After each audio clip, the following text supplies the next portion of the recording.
Gracias, como siempre, a los residentes de la Universidad Libre porque nos han permitido que estos encuentros se acaben. Esto inició orgullosamente con la promoción mía.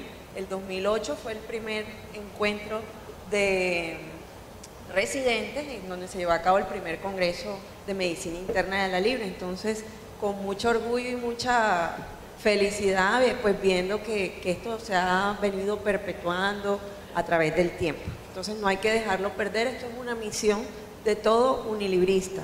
Con esto nos hacemos conocer a todos y demostramos la calidad de residentes que estamos saliendo de la Libre, ¿ok? Entonces esto tiene que continuar. Cuando nosotros salimos de la universidad, estamos acostumbrados a manejo de la crisis hipertensiva, manejo de la diabetes, ¿qué más? Todo lo que es corazón y pulmón. Creemos que nada más la medicina es corazón y pulmón. Eso es falso. Van a encontrarse ustedes que gran parte de la consulta, tanto a urgencias o la consulta externa, va a estar dada por problemas hematológicos. Y muchos dicen, ¿qué hago aquí? O lo más grave de todo es que estos pacientes pasan por manos del médico general y cuando llegan a donde un internista o a donde el hematólogo, el peor de los casos, ya el paciente tiene una patología bastante avanzada que se ha podido detectar tempranamente. Entonces, felicito a los muchachos por haber escogido este tema porque yo sé que va a ser bastante productivo para esta nueva generación de médicos optimistas que van a salir. Entonces, ¿qué es una gamapatía? Se define una gamapatía como un incremento de una inmunoglobulina monoclonal o una inmunoglobulina tipo cadenas libres en donde las detectamos en suero o en orina. Dirán ustedes, ¿esto qué es? No entiendo. Esa es la idea.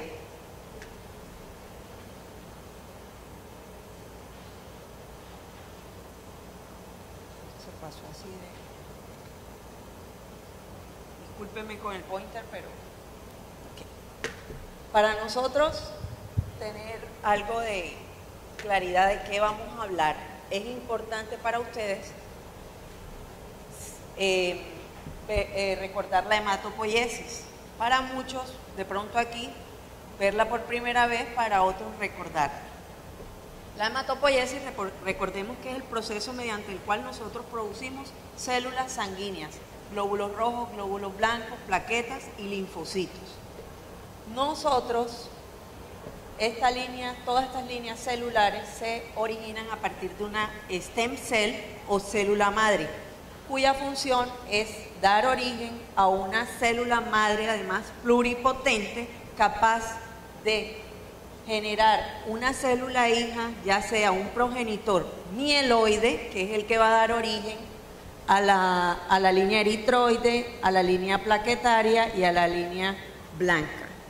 Pero a la vez, esta célula progenitora nos puede dar origen a un progenitor linfoide que va a producir, de acuerdo a la estimulación que reciba externa, recientemente se ha implicado unos receptores a nivel periférico de esta célula llamadas receptores Notch1, que hoy en día tienen gran importancia en enfermedades como las leucemias, que una vez se exprese este receptor va a generar la producción o de linfocitos T o de células natural killer o de linfocitos B.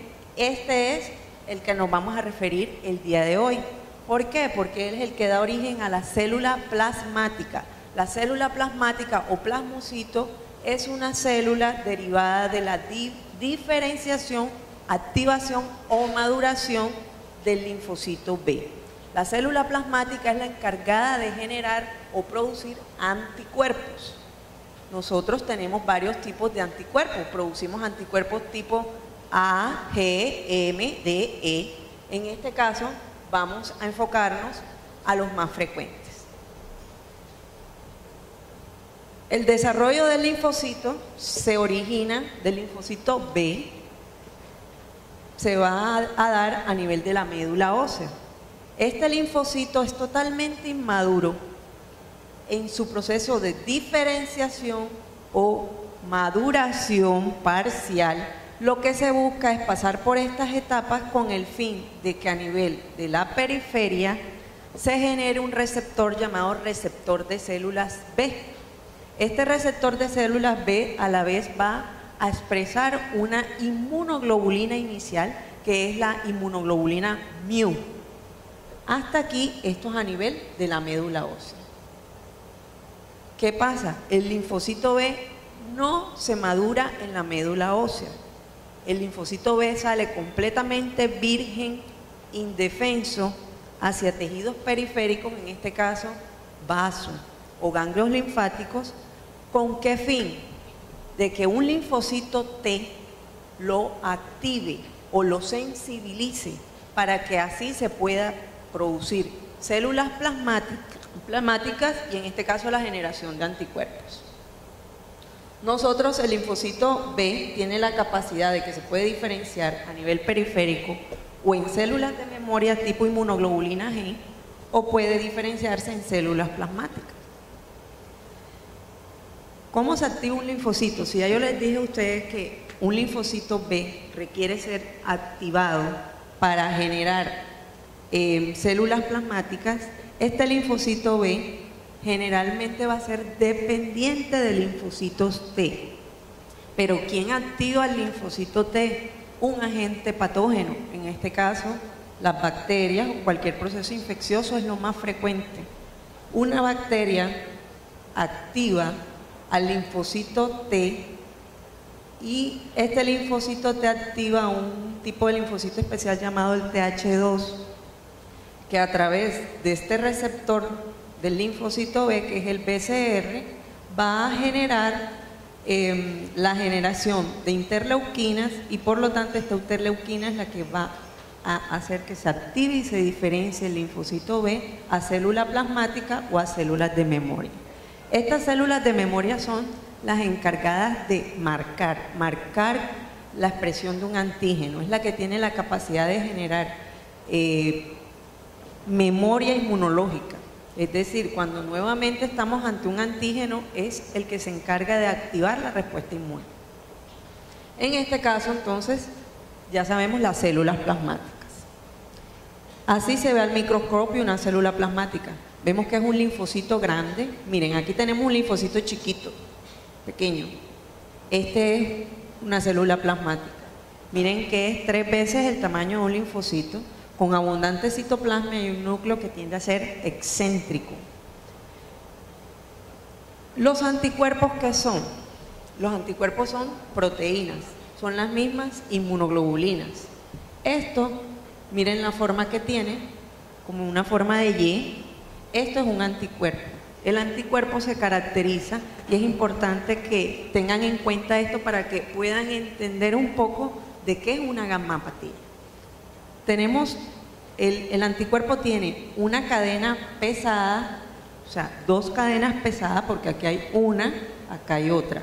Son 2 cadenas pesadas y 2 cadenas ligeras, cada uno con diferentes dominios, y esto es lo que se llama la región variable o bisagra, que es la que le permite darle movilidad al anticuerpo. ¿Para qué sirve esta parte de aquí?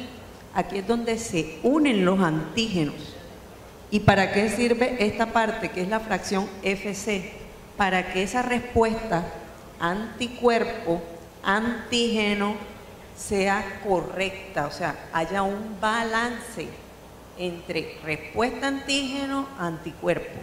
Si hay una alteración en el FC, esta respuesta se puede ir a sobreexpresión o por el contrario, poca expresión. Entonces, esto es una inmunoglobulina. Esto es lo que se encuentra aumentado en el paciente con gammapatía. Nosotros normalmente tenemos unos valores normales de inmunoglobulina. En las gammapatías, estos valores de inmunoglobulina se aumentan 5 o 6 veces por encima de lo normal. Eso es una gammapatía. ¿Pero por qué se da eso? Porque hay un trastorno en la producción de células plasmáticas. Nosotros normalmente podemos tener hasta un 5% de células plasmáticas y eso es normal. En las gammapatías y sobre todo en las ciertas malignidades hematológicas como el mieloma múltiple, las células plasmáticas las encontramos por encima del 10%, un 20, 30, 40%, y eso es lo que lleva al aumento desmedido de los valores de inmunoglobulina. Las gammapatías monoclonales, por lo tanto, las definimos como ese grupo de trastornos caracterizados por una proliferación de células plasmáticas que producen moléculas de inmunoglobulina o fragmentos de estas conocidas como componente monoclonal. Entonces, ese incremento anormal de la inmunoglobulina en hematología le llamamos componente monoclonal. Esto es lo que nosotros cuantificamos cuando estamos sospechando un paciente con gammapatía. Pero entonces, ustedes dirán, ¿qué tan frecuente es eso? ¿Ustedes les parece que eso puede ser frecuente o que es algo que uno ve casualmente? Muevan las cabezas. ¿Quién piensa que no es frecuente? Bueno, es frecuente, bastante. Hay algunos estudios, por ejemplo, esta es una serie de Kyle, un estudio del Mayo Clinic, en donde ellos vieron que más o menos de 1000 pacientes, que la prevalencia o la incidencia de gammapatías en la consulta general, no estamos hablando de la consulta de medicina interna, la consulta de médico general que le van a tocar a algunos y de los médicos internistas que van a salir de acá, 3.2% de mayores de 50 años, y que esto es un problema que a medida que va aumentando en edad va siendo más frecuente. En mayores de 70 años, miren que casi se duplica la incidencia de gammapatía. Y es más frecuente en hombres, en ancianos y en la población afrocaribe. O sea que para nosotros es totalmente frecuente, porque nosotros somos negros y somos caribe. Entonces, vamos a tener en cuenta esta enfermedad y vamos a partir de hoy a conocer una enfermedad nueva. ¿Por qué es tan frecuente? Ustedes dirán, si eso es de hematología, eso no. Es frecuente porque no solo están los problemas hematológicos. Miren que solamente el 18% de las veces el problema es hematológico, es decir, pacientes que cursan con enfermedades linfoproliferativas, pero pacientes también que cursan con mieloma múltiple, es decir, neoplasia de células plasmáticas. El 51% es gammapatía monoclonal de significado incierto. Esa es la gammapatía más frecuente, afortunadamente, pero con el problema de que esto es una condición premaligna y no tenemos cómo nosotros determinar qué pacientes de los que tienen esto van a progresar a mieloma y cuáles se quedan ahí de por vida. Ojalá todos se quedaran ahí, de esto nadie se muere. Solamente se puede llegar a morir el que progresa a mieloma múltiple u otra enfermedad hematológica. Hay algunos estudiosos que dicen, paciente con MGUS que tiene muy alta carga de células plasmáticas, o pacientes que tienen unos valores de inmunoglobulina elevados, o pacientes que tienen componentes monoclonales de cadenas libres. Estos pacientes pueden, un radio aumentado de cadenas ligeras libres, tienen mayor riesgo de progresar a mieloma múltiple. Y como vemos acá, las enfermedades sistémicas no malignas.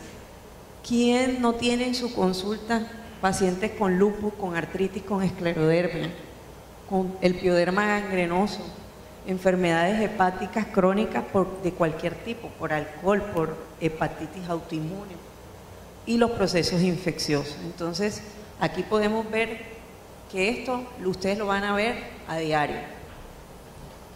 Pero si yo voy a ver esto en todos los tuberculosos, en todos los infectados, en todos los lúpicos, entonces yo a quién le voy a hacer estudios especiales para detectar gammapatía.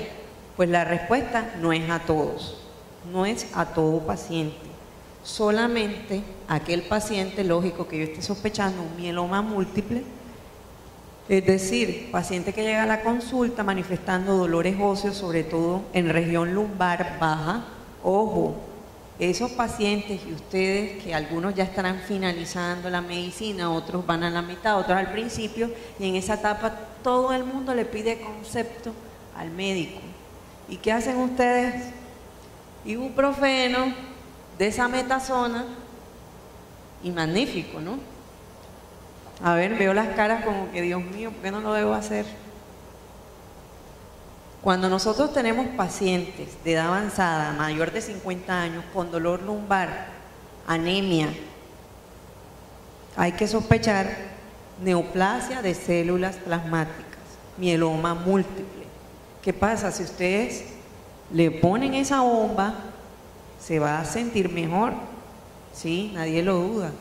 Porque estas son problemas, la célula plasmática responde a la dexametasona. De hecho, en los protocolos de quimioterapia nosotros indicamos dexametasona. Pero el paciente, cuando le quieran detectar el mieloma, es porque ya se fracturó, porque tiene una osteoporosis severa o porque hizo insuficiencia renal. Entonces, los dolores, depende del grupo etario, no hay que enmascararlos, hay que estudiarlos. En pacientes que me lleguen con una alteración de la función renal sin etiología clara, esto todos los días lo vemos en las hospitalizaciones y nos llega a la consulta pacientes que no estoy en diálisis. ¿Y por qué? ¿Cuál fue la causa? ¿Hipertensa? No. ¿Diabética? No. Entonces, me hinché hasta aquí, me dializaron, nefrótico. ¿Y nefrótico por qué? Entonces, tristemente ve uno muchos pacientes que ya en diálisis y sin un diagnóstico de mieloma múltiple, de amiloidosis sistémica. Esto no debe ocurrir. Cuando nosotros tenemos un paciente con alteración de la función renal sin una etiología clara, hay que estudiar. Las anemias normocíticas nomocrómicas con o sin pancitopenia, es decir, leucos, plaquetas, glóbulos blancos bajos. Ante la evidencia de hipercalcemia, infecciones bacterianas recurrentes, hiperviscosidad, un síndrome nefrótico, neuropatía periférica inexplicable. Esto es importante porque todos creemos que si es joven, nefrótico, una rápidamente progresiva. Si tiene 40 y tantos y diabético, glomerulosclerosis. Ojo, ¿cuántas gamapatías monoclonales se nos están pasando? Entonces, esto es un mensaje también a los internistas y a los nefrólogos sobre todo. El nefrólogo es el que nos debe remitir ese paciente con la sospecha de que tiene una gamapatía monoclonal. ¿Por qué da tristeza eso? Porque si el paciente no se detecta, no le iniciamos tratamiento. Y estas son nefropatías totalmente reversibles con tratamiento, con quimioterapia. Entonces no se justifica que un paciente termine en una hemodiálisis de por vida con un tratamiento que le pudiera revertir la insuficiencia renal. ¿Qué es lo primero que nosotros debemos hacer? Cuando nosotros sospechamos una gamapatía, lo primero que buscamos es detectar el componente clonal. Pero ustedes se quedarán, bueno, ¿y qué es eso? ¿Esto cómo se llama? Esto es una electroforesis de proteína. Recordemos, el momento de iniciar yo les dije, ¿qué es un anticuerpo? ¿Qué es una inmunoglobulina? Son proteínas y hacen parte del grupo de las globulinas. Recuerden que tenemos globulina alfa, beta, gamma. Esta patología se encuentra ubicada en la región gamma. Es por eso que cuando nosotros tenemos estos trazos electroforéticos, que no es más que en una banda separar las proteínas del suero bajo una carga eléctrica, y esto va a verse así. Esto se llama, esta es la albúmina. En esta región solo hay albúmina. En la región alfa 1 de la globulina tenemos alfa 1 antitripsina, alfa 1 glucoproteína, transportina, alfa lipoproteína y alfa fetoproteína. Es por eso que cuando nosotros hablamos de gamapatía monoclonal, es que vamos a tener una síntesis aumentada generalmente de un solo tipo de inmunoglobulina, que generalmente es G, M o A. La G es la más frecuente. Por lo tanto, el pico del mieloma por eso es aquí, en la región gamma, que es donde se ubican las inmunoglobulinas, G, M y A. Aquí se va a ver igualito a como se ve el pico de la albúmina, ¿verdad? Aquí. Pero muchas veces nos llega a la consulta remitido del reumatólogo, del hepatólogo, del gastroenterólogo, descartar mieloma múltiple, porque el paciente tiene un pico aquí en la región alfa 1, pero si nosotros vemos que aquí tenemos alfa 1 antitricina, alfa 1 glucoproteína, eso nos puede salir un pico aquí. Eso se le llama pico, no es que la doctora hable feo, sino que eso se le llama pico. Aquí, por un proceso inflamatorio o infeccioso agudo, se aumenta como reactante de fase aguda la alfa 1 antitricina y la alfa 1 glucoproteína, y esto nos causa un pico. Pero también lo podemos ver plano en los casos de deficiencias de alfa 1 antitripsina, algo que es muy importante pero para el gastro. La alfa 2 globulina, tenemos macroglobulina, actoglobina y ceruloplasmina, y en la beta 2 globulinas tenemos la transferrina, hemopexina, lipoproteína y el C3 nativo. Esto porque es importante, porque la transferrina, si bien sabemos que es una proteína que se aumenta en la deficiencia de hierro, se disminuye en el síndrome nefrótico y en determinadas hepatopatías. Entonces, estos pacientes les podemos ver está aplanado, pero nosotros aquí también podemos ver un pico y eso no tener significado hematológico. ¿Por qué? Porque puede ser o por un trastorno hepático o por una enfermedad autoinmune y eso no es representativo para nosotros. Entonces aquí, en el caso de la cirrosis hepática, vemos un aparentemente pico, y esto es muy frecuente. ¿Tiene o no mieloma? Dice uno, no tiene. ¿Por qué? Uno dice, porque esto es policlonal. ¿Cómo así? Mira que tiene un pico aquí, tiene un pico acá, que esta base es muy ancha. Más adelante les voy a mostrar cómo se ve el pico cuando es un mieloma múltiple. Miren el síndrome nefrótico. Aquí miren que lo característico es que ese pico se acortó a la mitad. ¿Por qué? Porque estos pacientes lo que cursan es con ¿qué? Hipoalbuminemia. Por eso ese pico que debiera estar aquí, miren, está cortado casi a la mitad. Miren los procesos inflamatorios agudos. Uy, un internista que no sea residente mío se asusta. Va para el hematólogo, esto es un mieloma. Miren, no. Miren la policlonalidad. Cuando nosotros hablamos de policlonalidad, quiere decir que son diferentes células las que están produciendo los anticuerpos. Cuando hablamos de monoclonalidad, es esa clona de células plasmáticas anormales, aberrantes, que están produciendo exceso de un solo tipo de inmunoglobulina. Miren el mieloma múltiple. Parece que tuviera otra de albúmina aquí. Esto es un componente monoclonal alto. Este paciente está con una carga altísima de inmunoglobulina. Y el M-GUS, que es parecido, lo que pasa es que tiene menores concentraciones de inmunoglobulinas o componente M, y por eso es que se llama M-GUS. Debemos caracterizar el componente monoclonal. ¿Cómo así? Cuando nosotros tenemos estas dos últimas, electroforesis, es cuando debemos seguir estudiando mieloma múltiple, amiloidosis o M-GUS. Cuando nosotros tenemos las anteriores compatibles con cirrosis, eso no se estudia más. Eso se deja y se le dice al colega, esto no es nada. Pero cuando nosotros tenemos una electroforesis así, mandatoriamente tenemos que decir, aquí hay un componente monoclonal que hay que saber de qué tipo es. Y es cuando pedimos la inmunofijación sérica, que no es más que coger ese grupo de proteínas, adicionarle a la prueba anticuerpos monoclonales para que nos digan qué tipo de inmunoglobulina es. En este caso usamos la inmunofijación. Vemos aquí cómo tenemos una gamapatía de tipo IgM, además con cadenas livianas. Nosotros tenemos cadenas livianas. Yo les dije que teníamos un anticuerpo tenía dos cadenas, pero un solo anticuerpo normalmente produce o capa o lambda. Eso es lo normal. ¿Qué pasa en las gamapatías? Siempre se va a expresar en mayor concentración un solo tipo de cadena liviana, y eso es lo que nos ayuda a la inmunofijación. Entonces miren, tenemos aquí una banda firme que es inmunoglobulina M, y en la región kappa tenemos predominio de cadenas ligeras kappa. Así también vemos aquí por ejemplo, esto es muy raro, un mieloma múltiple o es por IgG o es por IgM, no por los dos. Y miren, aquí tenemos IgG, IgM y además tiene kappa y tiene lambda. Eso es inusual.